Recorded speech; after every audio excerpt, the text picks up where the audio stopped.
Hello students, good morning. आप सभी का हमारे यूट्यूब चैनल सावन सर इंग्लिश में बहुत बहुत स्वागत है, अभिनंदन है। रीट 2022 इंग्लिश लैंग्वेज सेकंड में हम लिंकिंग डिवाइसेस टॉपिक कर रहे थे, तो इसी क्रम में आज हम अगला नेक्स्ट जो कनेक्टिव है, लिंकिंग वर्ड है, उसके बारे में चर्चा कर रहे हैं। सबसे पहले हमने लिया है not only but also. Not only but also का प्रयोग कैसे होता है? ये दो वर्ड्स के अलग अलग जगह दो जगह प्रयोग किए जाते हैं और इसका मीनिंग निकलता है केवल ही नहीं बल्कि के अर्थ में। केवल ही नहीं बल्कि के अर्थ में इसका मीनिंग निकलता है। देखिए फॉर एग्जांपल, यहाँ लिखा हुआ है सी इज रिक्तिस्तान, पुलिस रिक्तिस्तान मेड। तो she is not only police but also mad. क्या बन जाएगा ये? She is not only police but also mad. इसका मतलब हुआ she is not only police, वह केवल मूर्ख ही नहीं है, बट आल्सो मेड, परंतु मंद बुद्धि भी है। तो देखो इसके जो अर्थ होते हैं वो क्या है? केवल ही नहीं बल्कि, मतलब इसमें भी क्या है? दो समान चीज़ों को शामिल किया गया है, इक्वल रैंक की चीज़ों को सम्मिलित किया गया है। आगे है दूसरा sentence, Mohan his brothers were present there. तो ये बन जाएगा नॉट ओनली मोहन। क्या बन जाएगा? Not only Mohan but also his brothers. Not only Mohan but also his brothers were present there. न केवल मोहन बल्कि उसके भाई भी वहाँ उपस्थित थे। तो ये जो कनेक्टिव है नॉट ओनली बट आल्सो, इसका मीनिंग होता है केवल ही नहीं बल्कि। इस अर्थ में हम इनको प्रयोग में लेते हैं। सीधे सीधे हैं, आप पढ़ेंगे ऑटोमेटिक, आप लर्निंग करेंगे, कोई समस्या नहीं आएगी। फिर भी अगर आपको आपकी कोई प्रॉब्लम है, कोई क्वेश्चनरी है, तो आप उसमें कमेंट बॉक्स में ज़रूर डालें। अगला है ऑल दो या दो, दोनों का मीनिंग सेम है। ऑल दो भी कह सकते हैं, दो भी कह सकते हैं।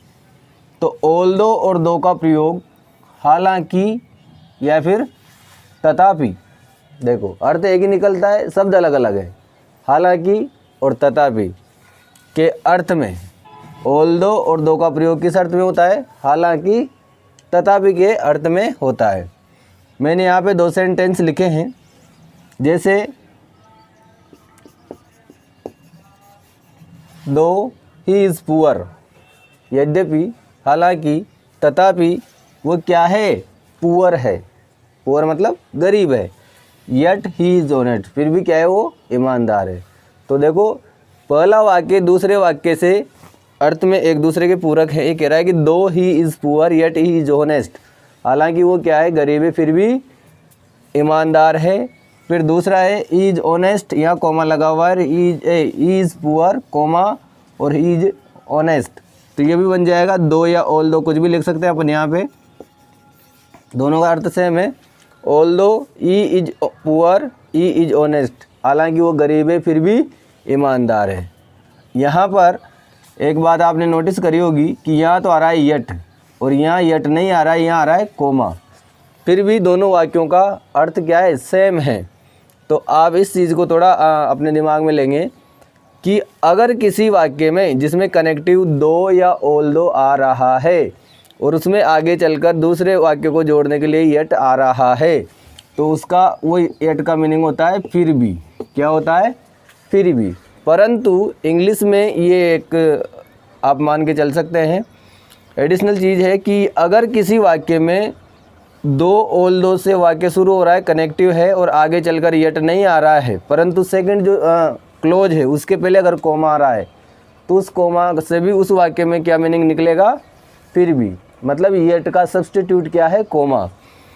दो और ऑल दो वाले वाक्य में यदि वाक्य में यट आता है तो भी आगे चलकर उसका मीनिंग फिर भी निकलेगा। यट नहीं आता है तो और कोमा लगा हुआ है तो भी उसका मीनिंग क्या निकलेगा? फिर भी। और ये एक बात हम ध्यान रखेंगे, अगर यट आता है तो कोमा नहीं लगेगा, और कोमा लगेगा तो यट नहीं आएगा। तो दो चीज़ें हमने पढ़ी है, ये जो लिंकिंग डिवाइसेस में दो चीज़ें हमने पढ़ी है, नॉट ओनली बट आल्सो और ऑल्दो और दो, बिल्कुल कॉमन चीज़ें हैं। ये प्रैक्टिस से क्या है, धीरे धीरे आप इसको सीख जाएंगे। आपको कहीं भी कोई भी फॉर एग्जांपल प्रैक्टिस करने को मिलता है तो आप इसकी प्रैक्टिस करें, और उसमें कहीं कोई समस्या है तो आप मुझे बताएं। अब अगला जो है 6 नंबर पे वो हम पढ़ेंगे नेक्स्ट। तो नेक्स्ट हमारे पास कनेक्टिव है एज एज। नेक्स्ट जो हमारे पास कनेक्टिव है, कंजक्शन है, लिंकिंग डिवाइस है, लिंकिंग वर्ड है, सिंथेसिस है, वो क्या है, एज एज। तो एज एज का प्रयोग किसी वाक्य में करेंगे तो वहाँ उसका क्या अर्थ निकलेगा, इतना जितना। आगे वाला जो एज है उसका अर्थ निकलेगा इतना, और उसके आगे बाद वाला जो एज है उसका अर्थ निकलेगा जितना। तो देखो एज एज का प्रयोग इतना जितना, इसका अर्थ ये हो सकता है उतना भी हो सकता है और जितना। हमारे जो डायलेक्ट में जो हमारे बोलचाल के भाषा में जो शब्द बोलते हैं तो हम हमारे हिसाब से इसका अर्थ निकाल सकते हैं। तो इतना या जितना या उतना जितना भी कह सकते हैं के अर्थ में अफर्मेटिव नेगेटिव सेंटेंस में होता है। ये बात हमें थोड़ा समझनी है। जो ऑलरेडी इंग्लिश के स्टूडेंट है तो वो सब जानते हैं अफर्मेटिव नेगेटिव क्या होते हैं, परंतु जो थोड़ा इसमें इसकी इन्फॉर्मेशन कम रखते हैं तो वो थोड़ा ध्यान दें। कोई भी जो सेंटेंस होता है वो 4 तरीके का हो सकता है, हालांकि और भी हो सकता है, पर नॉर्मली मैं आपको बता रहा हूँ 4 तरीके का हो सकता है। अफर्मेटिव मतलब सकारात्मक वाक्य, नेगेटिव मतलब नकारात्मक वाक्य, इंट्रोगेटिव मतलब प्रश्नवाचक वाक्य, और इंट्रोगेटिव प्लस नेगेटिव प्रश्नवाचक और नकारात्मक दोनों। तो यहाँ पर 2 चीज़ें नई आई है आपके लिए कि एज एज का प्रयोग इतना या इतना जितना के अर्थ में अफर्मेटिव नेगेटिव सेंटेंस में होता है। तो ये क्या है, ये कन्फ्यूजन चीज़ें हैं, परीक्षा में इसी प्रकार से पूछी जाती है। जब हम एग्ज़ाम में बैठते हैं तो एग्ज़ाम में इसी तरह के जो होते हैं उनको पूछा जाता है। देखो आप, कविता इज क्या सेंटेंस है, Kavita is blank beautiful blank he says. Kavita is as beautiful affirmative sentence है, अफर्मेटिव मतलब सकारात्मक। Kavita is as beautiful as he says. Kavita उतनी ही सुंदर है जितनी ही सेज वह कहता है। कोई लड़का आए वो कहता है कि कविता बहुत सुंदर है, तो यहाँ पर सेंटेंस बन गया कि Kavita is as beautiful as he says. Kavita उतनी सुंदर है जितनी वह कहता है। तो ये कौन सा सेंटेंस है, अफर्मेटिव सेंटेंस, जिसको हम सकारात्मक वाक्य कहते हैं। अगला है Sunita is not as intelligent as Anita. Sunita is not as intelligent as Anita. Sunita इतनी इंटेलिजेंट नहीं है जितनी अनीता है। मतलब कहने का अर्थ ये है कि ये अफर्मेटिव में इसका मीनिंग हुआ इतना जितना, और ये जो नेगेटिव है इसमें भी मीनिंग यही निकला। परंतु यहाँ बताया गया है कि एज एज को हम 2 तरीके से काम ले सकते हैं, अफर्मेटिव सेंटेंस में भी और नेगेटिव सेंटेंस में भी। तो देखो, Sunita is not as intelligent, Sunita उतनी इंटेलिजेंट नहीं है जितनी अनीता है। तो उतनी जितनी या इतना जितना या उतना जितना, इस अर्थ में हम एज एज का प्रयोग करते हैं। तो देखो ये हुआ एज एज, और इसी से मिलता जुलता है अगला सो एज। इसमें कोई विशेष डिफरेंस नहीं है, मीनिंग सेम है, केवल जो टेक्निकल बात है वही हमें यहाँ पर ध्यान रखनी है। एज एज का प्रयोग आपने देखा अफर्मेटिव और नेगेटिव दोनों के साथ होता है। फिर ये कह रहा है कि सो एज का प्रयोग इतना जितना के अर्थ में नेगेटिव सेंटेंस में होता है। सो एज के बारे में ध्यान रखेंगे, सो एज का प्रयोग अफर्मेटिव सेंटेंस में नहीं होगा, ये केवल किस में होगा, नेगेटिव में, मतलब नकारात्मक वाक्य में ही होगा। देखो यहाँ पर सेंटेंस लिखा है मोनिका इज नॉट सो डल। मोनिका जो लड़की है, मोनिका नाम की जो लड़की है, इज नॉट सो डल, वो इतनी डल नहीं है, मतलब इतनी मंदबुद्धि नहीं है। एज ममता, जितनी क्या है, ममता है। तो Monika is not so dull as Mamta, Monika उतनी डल नहीं है जितनी ममता है। तो देखो इसमें भाव कैसा निकल रहा है, नेगेटिव, नकारात्मक, इसमें नहीं आ रहा है। अगला सेंटेंस है प्रीति इज नॉट सो ब्यूटीफुल। प्रीति इतनी ब्यूटीफुल मतलब सुंदर नहीं है, एज कामिनी, जितनी क्या है, कामिनी है। कामिनी जितनी सुंदर है उतनी कौन नहीं है, प्रीति नहीं है। तो सो एज का प्रयोग इतना और जितना के अर्थ में निगेटिव सेंटेंस में किया जाता है, और एज का प्रयोग भी इतना और जितना के अर्थ में अफर्मेटिव और नेगेटिव दोनों में किया जाता है। नेक्स्ट, तो ये हमारे पास एज हो गया, सो एज हो गया। आगे चलते हैं, सो देट। देखो ये भी बहुत अच्छा कनेक्टिव है। ये कह रहा है कि सो देट का प्रयोग एक तो होता है सो देट, एक साथ आता है सो देट। ये जो होता है इसका मतलब तो होता है ताकि। I goes to work so that I may earn. समझे आप? मैं इसलिए काम पर जाता हूँ ताकि मैं क्या कर सकूँ, कमा सकूँ। तो देखो ये जो सो देट है ये दोनों अलग अलग हैं, अलग अलग पढ़ेंगे हम इनको। तो देखो सो देट का प्रयोग इतना कि के अर्थ में अफर्मेटिव व नेगेटिव सेंटेंस में होता है। सो देट का प्रयोग कहाँ होता है, इतना कि। देखो मीनिंग निकलेगा अभी। ही इज़ सो वीक, वो इतना वीक है मतलब कमज़ोर है। ही इज़ सो वीक, वो इतना कमज़ोर है, दैट की ही कैन नॉट वॉक, वह चल नहीं सकता, चल फिर नहीं सकता। तो देखो he is so weak that he can not walk, वह इतना कमज़ोर है कि वो चल नहीं सकता। वाक्य कौन सा है, नेगेटिव सेंटेंस है। तो देखो सो दैट का प्रयोग इतना की के अर्थ में अफर्मेटिव और नेगेटिव दोनों में किया जाता है। ये नेगेटिव सेंटेंस है। नीचे वाला आप देखो बहुत अच्छा सेंटेंस आ रहा है नीचे। अगला सेंटेंस क्या कह रहा है ये, सुनील इज सो हैंडसम।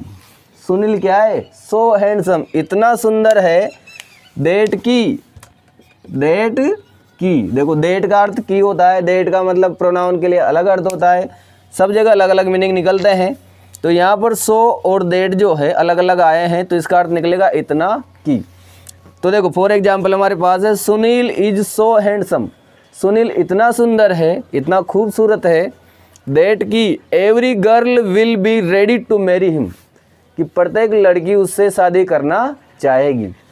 मतलब देखो इतना की के अर्थ में Sunil is so handsome, Sunil इतना सुंदर है, सो हैंडसम मतलब इतना सुंदर है, दैट की एवरी गर्ल प्रत्येक लड़की विल बी रेडी तैयार रहेगी टू मैरी हिम उससे शादी करने के लिए।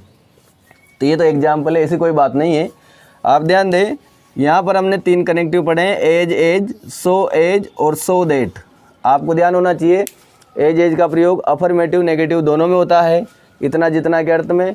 सो एज का प्रयोग केवल नेगेटिव सेंटेंस में होता है, और सो दैट का इतना की के अर्थ में अफर्मेटिव और नेगेटिव दोनों में होता है।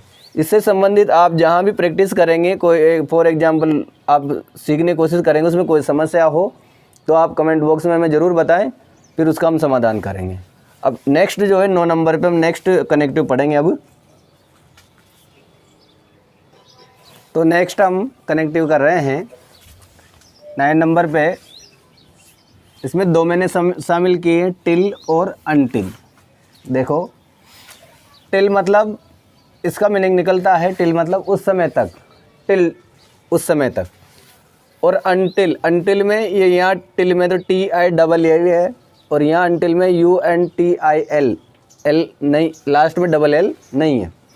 तो आप ध्यान रखेंगे टिल मतलब उस समय तक, और अनटिल मतलब जब तक या जब तक नहीं के अर्थ में इनका प्रयोग होता है। अब ये देखो टिल और अनटिल दोनों किसका बोध कराते हैं, समय का। 2 बातें होती है, एक तो होता है टाइम और एक होता है कंडीशन, या तो समय या स्थिति। तो देखो ये दोनों जो हैं टिल और अनटिल, ये किसका बोध कराते हैं, पहली बात तो समय का बोध कराते हैं। और किस अर्थ में, टिल तो बोध कराता है उस समय तक, और अनटिल बोध कराता है जब तक और जब तक नहीं के अर्थ में। तो देखो इनका प्रयोग समय का बोध कराने के लिए होता है। आगे है, यहाँ लिखा हुआ है अलग से कोष्टक में लिखा है अनटिल नेगेटिव मीनिंग रखता है। अनटिल जो शब्द है वो अपने आप में कैसा मीनिंग रखता है, नेगेटिव मीनिंग रखता है। इसके साथ नोट का प्रयोग नहीं होता है, ये बात हम ध्यान रखेंगे। अनटिल जो है वो अपने आप में नेगेटिव मीनिंग रखता है और इसके साथ नोट का प्रयोग नहीं होता है। अगर हो जाता है तो फिर क्या होता है, दो नोट मिलके क्या करते हैं, उस सेंटेंस को मीनिंग को पॉजिटिव कर देते हैं, अफर्मेटिव कर देते हैं। तो देखो अनटिल मतलब नेगेटिव मीनिंग रखता है, इसके साथ नोट का प्रयोग नहीं होता है।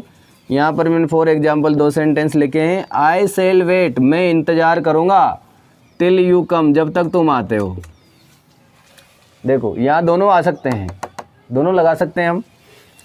आई सेल वेट, मैं इंतज़ार करूँगा कब तक, उस समय तक, यू कम, जब तक तुम आते हो। और अनटिल का मतलब अगर अनटिल लगाते हैं तो इसका मतलब क्या हुआ, आई सेल वेट अनटिल, मैं उस समय तक इंतज़ार करूँगा, अनटिल जब तक नहीं, यू कम तुम आ जाते, जब तक तुम नहीं आ जाते मैं उस समय तक इंतज़ार करूँगा। तो देखो ये ऐसे वाक्य हैं जिसमें हम टिल भी लगा सकते हैं और अनटिल भी लगा सकते हैं, परंतु वाक्य का मीनिंग बदल जाता है। आगे है he will not go there, he will not go there, वो वहाँ नहीं जाएगा, टिल उस समय तक, इट स्टॉप्स रेनिंग, जब तक बरसात नहीं रुकती है। मतलब वह वहाँ नहीं जाएगा जब तक बरसात रुकती है, मतलब बरसात रुकेगी उसके बाद ही जाएगा।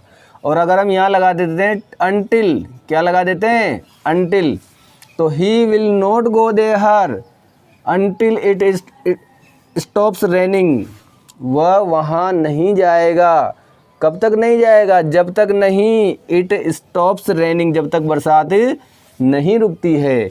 हम इसको ऐसे भी कह सकते हैं, रेन स्टॉप्स, क्या कह सकते हैं, रेन स्टॉप्स। तो देखो I shall wait till until you come, और he will not go there till until it stops raining या रेन स्टॉप्स।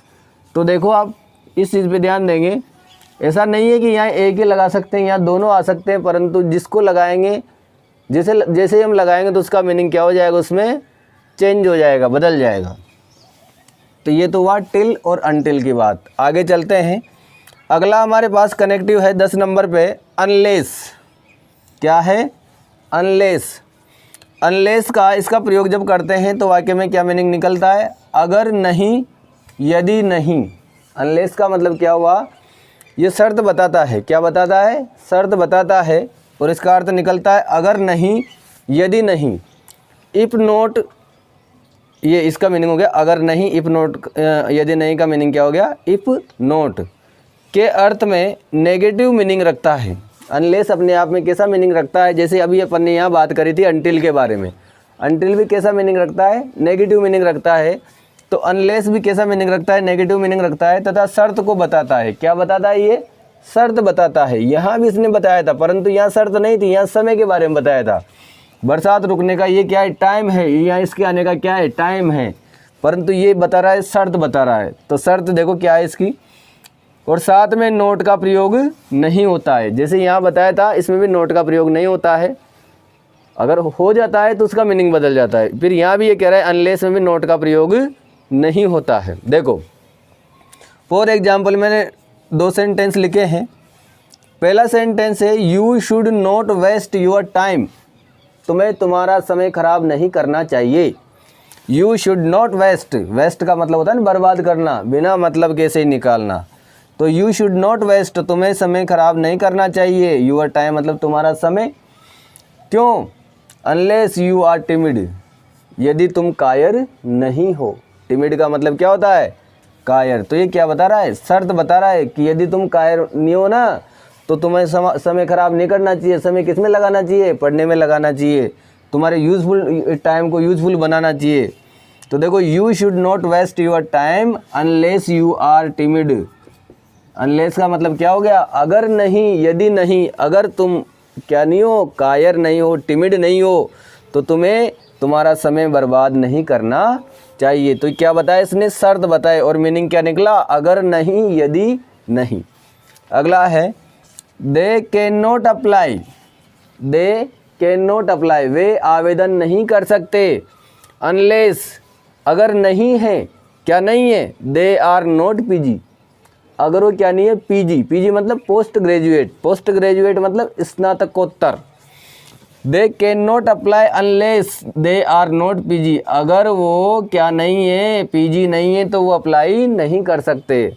अगर यहाँ होता है they can not apply unless they are PG, अगर वो पीजी हैं तब तक अप्लाई नहीं कर सकते, तो ये मीनिंग क्या है, गलत हो जाता। अभी कह रहा है नोट का प्रयोग नहीं होता है, परंतु इस वाक्य में इसका जो मीनिंग है, करेक्ट मीनिंग जो निकलना चाहिए, उसको पूरा करने के लिए नोट का प्रयोग होगा ही सही। तो अब देखो, हमने पढ़ा है टिल और अनटिल, ये समय के बारे में, समय का बोध कराता है, और अनलेस जो है ये शर्त का बोध कराती है। आपस में दो वाक्यों में जो शर्त होती है उसको पूरा करती है। और इसका मीनिंग तो इसका तो निकलता है टिल का तो उस समय तक, और अनटिल का जब तक या जब तक नहीं, और अनलेस का मीनिंग निकलता है अगर नहीं, यदि नहीं। आप इन दोनों को सीखेंगे, इन दोनों को क्या सभी को सीखेंगे। अगर इसमें भी आपको कोई समस्या आती है तो हमें कमेंट बॉक्स में ज़रूर बताएं। तो मेरे हिसाब से आज की इस क्लास में जो हमने करे हैं, क्योंकि सारे को हम पढ़ सकते हैं, परंतु सारे को एक साथ पढ़ना भी क्या है फिर थोड़ा ठीक नहीं है, सब आपस में फिर एक दूसरे में इंटरचेंज हो जाते हैं। तो हम अगली कक्षा में नेक्स्ट जो शेष बचे हुए हैं उनको पढ़ेंगे। आगे हम अगली कक्षा में मिलेंगे, तब तक के लिए हमें दीजिए इजाज़त। और मैं आपसे एक बात कहना चाहूँगा कि जो बच्चे, जो स्टूडेंट्स जो हैं, जो साथी हैं, गाइज हैं, जो हमारे अभी तक टेलीग्राम चैनल से नहीं जुड़े हैं, तो टेलीग्राम चैनल से भी जुड़ें। और जिन्होंने अभी तक हमारे चैनल को सब्सक्राइब नहीं किया है, तो ये जो यूट्यूब पे जो आप देख रहे हैं, वहाँ पर जो सब्सक्राइब का बेल आइकन दिख रहा है उसको क्लिक करें ताकि आप जुड़ें। क्योंकि आप जैसे जैसे अगर आपका प्रोत्साहन हमें मिलता रहेगा तो हम इसको और अच्छे तरीके से कर पाएंगे। तो आज की क्लास के लिए इतना ही पर्याप्त है। Thank you.